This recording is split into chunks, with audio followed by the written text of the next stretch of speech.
திமுக எப்போதுமே நாட்டிற்கு துரோகம் செய்யும் கட்சியாகத்தான் இருந்து வருகிறது என மத்திய தகவல் ஒலிபரப்புத்துறை இணை அமைச்சர் எல் முருகன் கூறியிருக்கிறார். திருப்பூர் மாவட்டம் அவிநாசி தொகுதியில் போட்டியிடும் அவர் அணைப்புதூர், திருமுருகன்பூண்டி, அம்மாபாளையம், ராக்கியாபாளையம் உள்ளிட்ட பல்வேறு பகுதிகளில் வாக்கு சேகரித்தார். பொதுமக்கள் மாலை மற்றும் சால்வைகள் அணிவித்தும் பெண்கள் ஆரத்தி எடுத்தும் அமைச்சருக்கு உற்சாக வரவேற்பு அளித்தனர். அப்போது பேசிய இணையமைச்சர் எல் முருகன், தமிழகத்தில் திமுக கொடுங்கோல் ஆட்சி நடத்தி வருவதாகவும் எங்கு பார்த்தாலும் கொலை கொள்ளை நடைபெற்று வருவதாகவும் கூறினார். திமுக ஆட்சி நடத்தும் போதெல்லாம் அது மக்களை விரோத ஆட்சியாகவே இருந்துள்ளது என்று அவர் குற்றம் சாட்டினார். இந்த தேர்தல் தர்மத்திற்கும் அதர்மத்திற்கான தேர்தல்.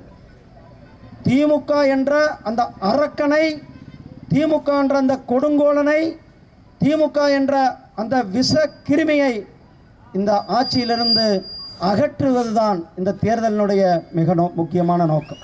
திமுக எப்பொழுதெல்லாம் ஆட்சிக்கு வருகிறார்களோ அப்போதெல்லாம் ஒரு காட்டாட்சியை, மக்கள் விரோத ஆட்சியை, ஜனநாயக விரோத ஆட்சியை நடத்தி கொண்டிருப்பதுதான் திமுகவினுடைய வழக்கமாக இருந்து கொண்டிருக்கிறது.